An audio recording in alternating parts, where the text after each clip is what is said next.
5 maiores times da história do Flamengo. No vídeo de hoje eu vou trazer aqui times que marcaram época, times que marcaram gerações da equipe rubro-negra. E a minha ideia é justamente trazer aqui os 5 maiores times da história de outros clubes também. Deixa aí o time do seu coração, enfim, dê sugestões aí de qual time que eu devo fazer o próximo vídeo dos 5 maiores times da história. Ah, e detalhe, esses times não necessariamente vão ser times ali apenas de uma temporada. Porque tiveram times que marcaram época durante anos. Então, aqui no caso do Flamengo, vão ter alguns times que marcaram época por mais de um ano, beleza? Então, na quinta posição dos maiores times da história do Flamengo, vamos começar justamente com o Flamengo do Adriano Imperador, o Flamengo de 2009, que foi campeão carioca e foi campeão do Brasileiro de pontos corridos. Aqui também vou trazer o time base ali das equipes. Então, tinha no gol o Bruno, na lateral direita o Léo Moura, que foi um dos destaques aí do Brasileirão de 2009, na zaga, Álvaro, Ronaldo Angelim, que foi o autor do gol na última partida contra o Grêmio, foi importantíssimo aí durante toda a campanha. Na lateral esquerda, Juan, que também foi muito bem nessa temporada, meio de campo com Ailton, Maldonado, Kleberson, também tinha ali Toró e Williams, que também jogaram bastante aí nessa temporada, e aí na frente, Petkovic como camisa 10, na verdade ele usava 43, mas o Petkovic como o meia atacante, Emerson Sheik e Adriano mais à frente. Destaques aqui também para o Zé Roberto ali que variava ali nos jogos junto com o Emerson Sheik, que também foi fundamental para a campanha. O Flamengo não começou tão bem assim o Campeonato Brasileiro de 2009, tanto que o Cuca caiu e aí o Andrade assumiu o time. Porém, no meio do campeonato, o Flamengo começou a ter uma sequência de vitórias. Chegou a ter 10 jogos de vencibilidade e eu vou destacar aqui 2 jogos fundamentais para a conquista do título de 2009. O Campeonato Brasileiro de 2009 foi um dos mais equilibrados da história, onde chegou na última rodada e 4 times ainda teriam chances de ser campeão: o Palmeiras, o São Paulo, o Internacional e o Flamengo. E aí que entra o lado positivo dos pontos corridos. Todo jogo é fundamental para a conquista do título, principalmente nesses campeonatos aqui que é extremamente equilibrado. Então, destacando aqui o jogo da 7ª rodada, em que o Flamengo venceu por 4-0 o Internacional, que fez com que o Flamengo tivesse vantagem sobre a equipe colorada, assim como também o jogo que o Flamengo ganhou de virada do São Paulo, fez 2-1 no Maraca, e o Flamengo, com essas 2 vitórias, conseguiu ficar ali com 2 pontinhos a mais do que o Inter e o São Paulo, se consagrando campeão brasileiro na última rodada, na 38ª rodada contra o Grêmio, em que o Flamengo venceu por 2-1 o tricolor gaúcho. O gol que eu já comentei aqui, né, o gol do Ronaldo Angelim, sacramentando a vitória para o Flamengo e trazendo aí o hexa do Campeonato Brasileiro para a equipe rubro-negra. O 4º maior time da história aqui do Flamengo é o Flamengo de 1986-1987, que foi o Flamengo onde o Zico retornou ao rubro-negro. O Zico, após vários anos de Flamengo, foi para a Itália jogar na Udinese. E aí, em 85, o Zico retorna para o Flamengo, porém foi a partir de 86 que o Flamengo novamente volta a conquistar títulos. E com um timaço, um baita esquadrão. Sebastião Lazzaroni era o treinador do Flamengo, campeão carioca de 86. Vale sempre lembrar que antigamente os estaduais eram muito mais valorizados do que atualmente. Então, ser campeão estadual naquela época tinha um peso muito maior do que atualmente, beleza? Isso sempre vale lembrar aí, principalmente para a moçada mais nova. Então, aquele título foi muito importante, resgatou a confiança novamente pro Flamengo, para aí sim, em 87, o Flamengo ser campeão brasileiro. Aqui vão ter alguns jogadores que não fizeram parte do Campeonato Carioca e vice-versa, que não fizeram parte do Brasileiro, mas a grande maioria dos jogadores que estão apresentados aí conquistaram tanto o Carioca quanto o Brasileiro. Zé Carlos, que se tornou depois ídolo aí da torcida do Flamengo no gol. Jorginho ainda surgindo como uma revelação na lateral direita, é o mesmo Jorginho que depois foi campeão mundial na Copa do Mundo de 94 pela seleção brasileira. Leandro na zaga, depois de se consagrar como um dos maiores laterais direitos da história, acabou se tornando zagueiro no final da sua carreira. Aldair, companheiro de zaga, Aldair que também estava na seleção brasileira que ganhou o tetra na Copa do Mundo dos Estados Unidos em 94. Leonardo, lateral esquerda, outra cria do Flamengo, que depois veio a se tornar campeão mundial em 94, Copa do Mundo dos Estados Unidos. E o Leonardo, quando ele surgiu como lateral esquerdo. Depois que ele virou a ser meio atacante, né, na Copa de 98, por exemplo, ele jogava de meio campista. E aí, no meio de campo, Ailton, polivalente, que segurava as pontas lá atrás da marcação. Andradezinho na qualidade ali do meio de campo. Andrade já extremo ídolo aqui da equipe rubro-negra. Zinho também surgindo aqui como um garoto da base aí do Ninho do Urubu. Zico como grande craque, lógico, né? O Zico aqui ainda um pouquinho mais experiente. E no ataque, Bebeto e Renato Gaúcho. Bebeto, que também foi campeão mundial da seleção brasileira em 94 na Copa dos Estados Unidos. E o Renato Gaúcho aqui no seu auge, né? O Renato Gaúcho estava voando durante esse período. E o Flamengo, e aí fica aquela discussão, né? Quem que foi o campeão brasileiro de 87? Foi o Flamengo? Foi o Sport? Vale lembrar, pessoal, a Copa União surgiu justamente porque os clubes se uniram, porque a CBF até então não tinha dinheiro para fazer o campeonato brasileiro. Então, os principais clubes do país se juntaram para fazer a Copa União. Eu tô explicando aqui de uma maneira mais simples possível, tá? Várias nuances aí, vários detalhes sobre a organização aí da Copa União. Inclusive, foi onde surgiu aí o Clube dos 13. E durante esse período teve várias confusões sobre questão de regulamento. Por exemplo, a Copa União surgiu e ainda não tinha nenhum regulamento pronto ainda da competição. Enfim, toda essa salada mista. E aí, no meio da competição, a CBF falou que tinha dinheiro e resolveu fazer o que foi chamado ali de módulo amarelo, onde o Sport foi campeão do módulo amarelo, e aí o Flamengo foi campeão da Copa União. Para mim, os dois foram campeões brasileiros aí de 87. Eu sei que na justiça, a justiça sacramenta o Sport como real campeão de 87, porque de acordo com o regulamento que o Clube dos 13 assinou, o campeão e o vice da Copa União teriam que jogar o quadrangular final contra o campeão e vice do módulo amarelo. O Flamengo e o Inter não quiseram jogar porque eles não estavam de acordo com o que foi assinado. Enfim, uma confusão do caramba. Resumindo, Flamengo foi campeão em 87, o Sport foi campeão em 87. Esse título, por exemplo, na época, todo mundo comemorou, saiu tudo com o telejornal. Então, assim, o campeão moral mesmo ali de 87 foi o Flamengo, porque enfrentou as principais forças aí do país. Mas, lógico, o Sport também teve seu mérito, também foi reconhecido como campeão. Daí vale destacar, né, a final que teve contra o Internacional, o jogo de ida 1-1, e o jogo de volta em que o Flamengo aí sim se consagrou campeão brasileiro de 87, com gol do Bebeto no Maraca lotadíssimo, enfrentando a equipe colorada, trazendo mais um caneco do título nacional. E galera, antes de eu continuar aqui trazendo os maiores times da história do Flamengo, já aproveita e deixa seu like. Se você gosta de conteúdos como esse aqui, e que a gente viaja na história do futebol, a gente viaja na história de grandes clubes brasileiros, deixa o like, não custa nada, custa R$0 e ajuda demais aqui o nosso trabalho, beleza? E se inscreva no canal também se você é um viciado, se você é um tarado por futebol que nem eu, esse é o teu lugar, ainda no comecinho do canal, então se inscreve aí e fique ligado nos próximos vídeos que a gente vai estar lançando, beleza? Meu nome é Edu e a gente continua logo depois da vinheta. Galera, aqui também eu queria só falar algumas outras coisas aqui sobre o vídeo. Foi através de pesquisa aqui que eu separei esses 5 times. Eu vou trazer aqui algumas menções honrosas que poderiam estar entre os maiores times da história, como por exemplo o time que foi tricampeão carioca na década de 50, né, que foi campeão 53, 54, 55, que tinha Dida como um dos grandes ídolos da torcida. Foi um Flamengo muito importante para a construção da história do Flamengo. O Flamengo foi tricampeão carioca ali em 99, 2000 e 2001 e também foi campeão da Copa dos Campeões, campeão da Copa Mercosul ali. Tinha o Adriano Imperador surgindo, sendo revelado pro Brasil. Tinha também o goleiro Júlio César sendo revelado. A Tirson, Petkovic jogando o fio da bola. Outro Flamengo também importante poderia ser o Flamengo campeão em 78 e 79 do Campeonato Carioca, né? Em 79 teve 2 campeonatos estaduais do Carioca e o Flamengo ganhou as 2 vezes, onde o Zico já estava no auge e foi ali o núcleo que formou depois o Flamengo vitorioso, que eu vou falar aqui depois do início da década de 80. Enfim, então teve outros Flamengos que poderiam estar entre os 5 maiores da história. Então deixa nos comentários se você está concordando com a lista ou não, se você está discordando. Deixa sua opinião aí, beleza?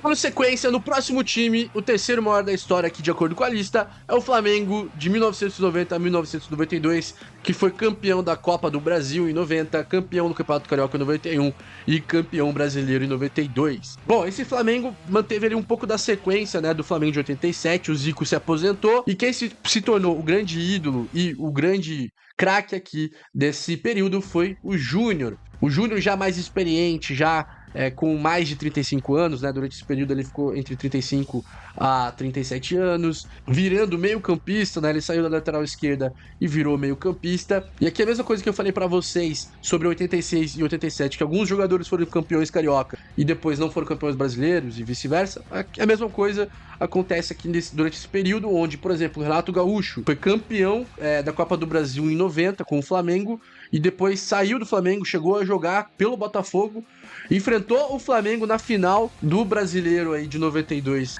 contra o Flamengo, mas ele fez parte aí do comecinho desse núcleo aí do Flamengo do início da década de 90. Teve ali algumas mudanças, mas aqui a grande maioria dos jogadores fizeram parte aí da conquista da Copa do Brasil, do Carioca e do Brasileiro de 92. Então o time base era Gilmar no gol, Charles Guerreiro na lateral direita, Gotardo e Júnior Baiano na zaga. Júnior Baiano, que depois veio a ser jogador da seleção brasileira, Gotardo aqui também, um jogador importantíssimo na história do Flamengo. Cria da base na lateral esquerda, o Idemar, que era xodó da torcida como volante, segurando as pontas ali, justamente pro Maestro Júnior, o Zinho, que já vinha consolidado dos títulos lá da década de 80 que eu acabei de falar, então aqui ele já estava mais experiente, já estava grandão já no Flamengo. Marcelinho Carioca, e aqui no ataque, o ataque variava muito nas formações táticas, tá? Então aqui poderia estar com o Marcelinho Carioca, assim como poderia estar também o Djalminha, ou poderia estar também o Fabinho jogando de volante ou de lateral, Piá de ataque, né? O Piá às vezes jogava de ponta esquerda. Então era um período que o Flamengo variava bastante o setor do ataque ali, e o Paulo Nunes e o Gaúcho na frente, assim como, por exemplo, poderia estar o Marquinhos ou o Nélio no lugar do Paulo Nunes. Mas fica o destaque aqui para a categoria de base do Flamengo desse período, que revelou Marcelinho Carioca, Piá, Paulo Nunes, Djalminha, Fabinho também, enfim, vários grandes jogadores surgiram nessa época, principalmente aí Djalminha, Marcelinho Carioca e Paulo Nunes, que se tornaram grandes craques aí do futebol brasileiro. E o centroavante era o Gaúcho, que era o matador desse período, se tornou ídolo também da torcida, foi fundamental para a conquista de todos os títulos aí durante esse período do início da década de 90. Jair Pereira era o treinador do time campeão da Copa do Brasil em 90, depois veio o Luxemburgo, fechou, ficou ali um período. E aí sim o Carlinhos, ídolo também da torcida aí rubro-negra, tanto como jogador quanto como treinador. Carlinhos veio para ser o treinador que arrumou a casa para trazer o título do Carioca em 91 e o título do Brasileiro de 92. Aqui, o jogo mais importante desse período foi justamente a final do Brasileiro de 92 contra o Botafogo. Como eu falei, Renato Gaúcho começou esse período pelo Flamengo, depois veio a ser jogador do Botafogo. No primeiro jogo, o Flamengo venceu por 3-0 o Botafogo, com gols de Júnior, Nélio e Gaúcho. E no jogo de volta, Flamengo e Botafogo empataram 2-2, gols ali do Júnior e Júlio César, sacramentando aí o título brasileiro para a equipe rubro-negra em cima de um dos seus maiores rivais. O segundo maior time da história do Flamengo, aí sim, é o Flamengo recente, de 2019 a 2022, que trouxe muitos títulos aí pro Flamengo, bicampeão da Libertadores, foi campeão em 2019 e campeão em 2022, bicampeão brasileiro 2019 e 2020, campeão da Copa do Brasil em 2022, tricampeão carioca 19, 20 e 21, campeão da Recopa Sul-Americana e também campeão da Supercopa do Brasil. Aqui também, como tiveram várias passagens de treinadores e também passagens de vários jogadores também durante esse período. Então, obviamente, vão ter aqui alguns jogadores que foram campeões de uma Libertadores, atletas que foram campeões de 2 Libertadores, assim como treinadores aqui que tiveram passagem e não ganharam nenhum título, mas que conta a história, né, durante esse período vitorioso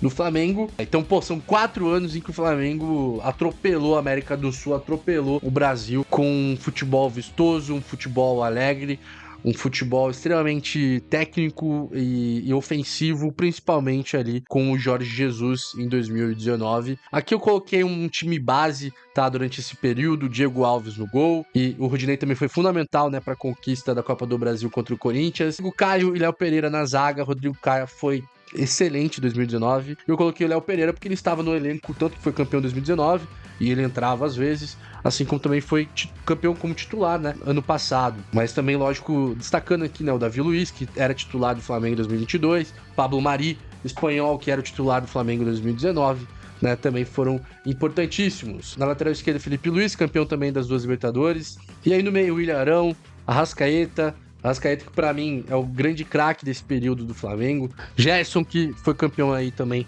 da Libertadores de 2019. No ataque, Everton Ribeiro, meio atacante, né, ali pelo lado direito, Bruno Henrique do lado esquerdo e o Gabigol, lógico, o grande artilheiro durante esse período do Flamengo no ataque, mas vale lembrar também da importância do Pedro, né?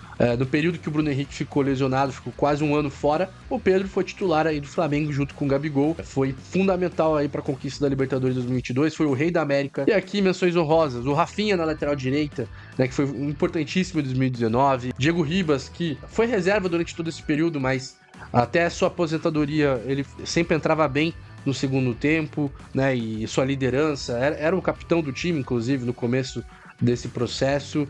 João Gomes foi fundamental aqui para a conquista do título de 2022. Coisa curiosa, né, é ter 7 treinadores aí em 4 anos, é muita coisa e isso é raro, né, geralmente times formam dinastias, igual esse Flamengo formou. Geralmente tem ali 1, 2 treinadores no máximo. E aqui o Flamengo mostra que trocou muito de técnico e algumas aqui eu acho até de forma injusta, né? Aqui alguns jogos emblemáticos durante esse período. Flamengo 3-0 no Palmeiras na 17ª rodada do Brasileiro 2019.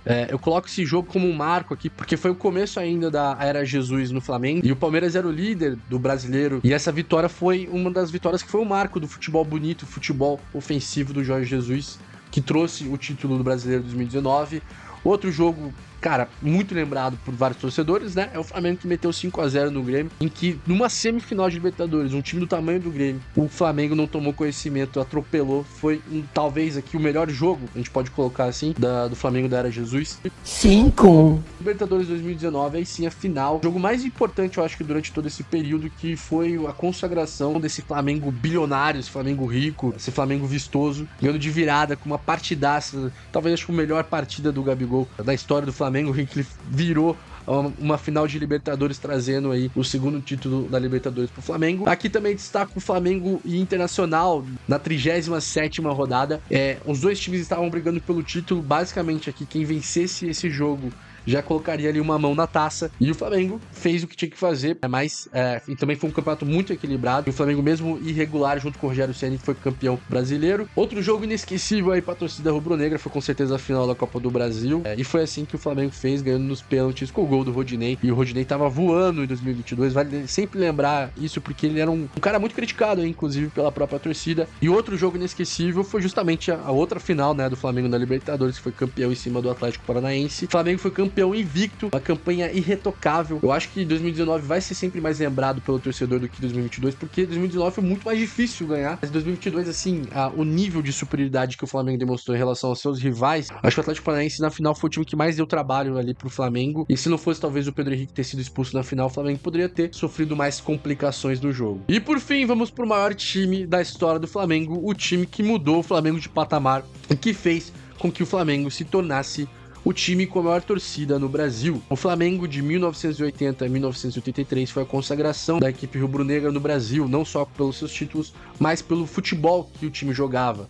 Um futebol bonito, ofensivo, de qualidade técnica absurda. É um dos maiores times da história do futebol mundial, não só do futebol brasileiro. Com o Raul Plasma no gol, um grande goleiro da década de 70, e da década de 80, tendo ali Leandro na lateral direita, como eu já disse, um dos maiores laterais direitos da história do futebol mundial, Marinho e Moser na zaga, Moser com o seu refino técnico, um baita zagueiro, também se tornou ídolo do Flamengo, e Marinho, um zagueiro de raça, e também nesse período tinha o Figueiredo, Rodinelli tinha o apelido de Deus da Raça, também, outros zagueiros que foram fundamentais durante esse período, e o Maestro Júnior na lateral esquerda, também um dos maiores laterais esquerdos de todos os tempos, e talvez depois do Zico, o segundo maior ídolo da história do Flamengo. No meio de campo, Adílio, Andrade e Zico. Adílio e Andrade, dois craques também. Andrade ficando um pouco mais da contenção e Adílio partia pro ataque, também um refino técnico gigantesco. Talvez o maior jogador do Brasil na década de 80. O tamanho do Flamengo se deve muito ao que o Zico fez à equipe rubro-negra. E no ataque, Tita, Lico e Nunes. Tita e Lico, dois jogadores rápidos, ágeis, ótima qualidade no pé, principalmente o Tita. E o Nunes, centroavante matador, centroavante que aparecia na hora H, nos momentos importantes. Esse Flamengo, todo mundo sabe de cor a escalação, só jogou 4 vezes juntos. A gente tem aquela impressão, né, que esses caras jogaram trocentos jogos juntos, mas não. Eu vou falar sobre os técnicos aqui, né? O Cláudio Coutinho era o treinador, ele faleceu em 1981, e aí o Carpegiani, que era jogador do Flamengo, deixou o posto de jogador e se tornou treinador daquela equipe. Já era um jogador mais experiente, né, um jogador mais cerebral. Carpegiani era um cracaço de bola também e jogou bastante ali, principalmente em 1980. Aí você tinha Toninho e Ney Dias, que às vezes jogavam na lateral, o Anselmo, que era um atacante reserva, Baroninho e Robertinho jogavam direto nas pontas também. E depois do Carpegiani, quando ele saiu do Flamengo, o Carlos Alberto Torres assumiu o Flamengo em 83, fazendo com que o Flamengo aí se tornasse tricampeão brasileiro. Bom, vamos começar aqui com os jogos inesquecíveis. Então, o primeiro jogo inesquecível foi final do Brasileiro de 1980. O primeiro jogo, o Galo venceu por 1-0 com o gol do Reinaldo no Mineirão. E o jogo de volta, o Flamengo venceu por 3-2 o Galo, com 2 gols do Nunes, um gol do Zico e o Reinaldo fazendo 2 gols pro Galo. Outro jogo inesquecível desse período, obviamente, a final da Libertadores de 81, que o Flamengo venceu por 2-0 o Cobreloa no Centenário, no Uruguai. Era a terceira partida. Naquela época, a final era melhor de 3, ou seja, para você ser campeão, você tinha que vencer 2 jogos, pelo menos ganhar um, empatar outro. No primeiro jogo, o Flamengo venceu por 2-1 Cobreloa no Maracanã, com 2 gols do Zico. No jogo de volta, lá no Chile, no Estádio Nacional, Cobreloa desceu o cacete no Flamengo. Naquela época, os times sul-americanos desciam um cacete na Libertadores, era porradaria, era um jogo bem feio. O Cobreloa venceu por 1-0 o Flamengo. E aí, Montevidéu, no Centenário, Flamengo venceu o Cobreloa por 2-0, com o Zico, cracaço, fazendo os 2 gols e sacramentando o título da Libertadores de 81. E meses depois que o Flamengo foi campeão da Libertadores, teve o fatídico jogo da vingança, né, que o Flamengo ganhou de 6-0 do Botafogo no Campeonato Carioca. O Botafogo tinha metido 6-0 no Flamengo 9 anos antes, na década de 70, e o Flamengo deu troco. Foi também um jogo muito marcante, lembrado pela torcida do Flamengo. E a final, né, desse período do Campeonato Carioca, onde o Flamengo foi campeão em cima do Vasco, vencendo por 2-1. E esse período aí do Flamengo e Vasco era um período, talvez um dos maiores períodos do Vasco e Flamengo, onde o Vasco tinha um timaço também, tinha Roberto Dinamite de um lado, o Zico do outro. E essa final também foi dias depois da morte do Cláudio Coutinho, né, onde o Cláudio Coutinho, que era até então o treinador do Flamengo, faleceu em um acidente de mergulho. Ele era apaixonado por mergulho e acabou tendo um trágico acidente e faleceu. Então tinha uma carga emocional muito grande também nesse período aí do time do Flamengo. E o final do ano foi também com o título mundial do Flamengo, em que o Flamengo botou o Liverpool na roda, Liverpool até então campeão europeu, Liverpool de Kenny Dalglish, e o Flamengo ganhou de 3-0 com 2 gols do Nunes e um gol do Adílio. O maior título da história do Flamengo, o maior momento da história rubro-negra, porque não só foi campeão mundial, mas o jeito que foi campeão mundial, né, colocando o Liverpool na roda. Até tem música do Flamengo em relação a isso. E aí depois, nos próximos 2 anos, teve os 2 títulos brasileiros, né, em 82 a final contra o Grêmio, em que o Flamengo foi campeão lá no Olímpico, e essa época era muito difícil ganhar do Grêmio no Olímpico. E 83, o Flamengo enfrentou o Santos de Serginho Chulapa, onde perdeu o primeiro jogo no Morumbi. O Flamengo perdeu pro Santos por 2-1, e o jogo de volta o Flamengo venceu, trucidou o Santos, ganhando de 3-0 com gol de Zico, Leandro e Adílio, trazendo o 3º campeonato brasileiro para a equipe do Flamengo. Bom, galera, aí foram então os 5 maiores times da história do Flamengo. Se você ficou até o final do vídeo é porque você gostou, então se você não deu like ainda, deixa o like. Isso ajuda muito aqui o nosso canal, então dedo no like, se inscreva no canal também para você receber próximos vídeos parecidos com esse aqui, onde a gente vai viajar pela história do futebol, onde quero trazer também curiosidades e listas sobre o mundo do futebol. Então se inscreva no canal, deixa sua opinião nos comentários, se você é flamenguista, se você é rival, deixa aí o próximo time também, para eu fazer aqui os 5 maiores times da história. Pode ser, sei lá, o Corinthians, o Palmeiras, o São Paulo, o Santos, Grêmio, Inter, enfim, deixa aí qual pode ser o próximo time. E é isso, galera, vou deixar outros 2 vídeos no canal para que você continue assistindo o nosso conteúdo. A gente se vê numa próxima. Falou!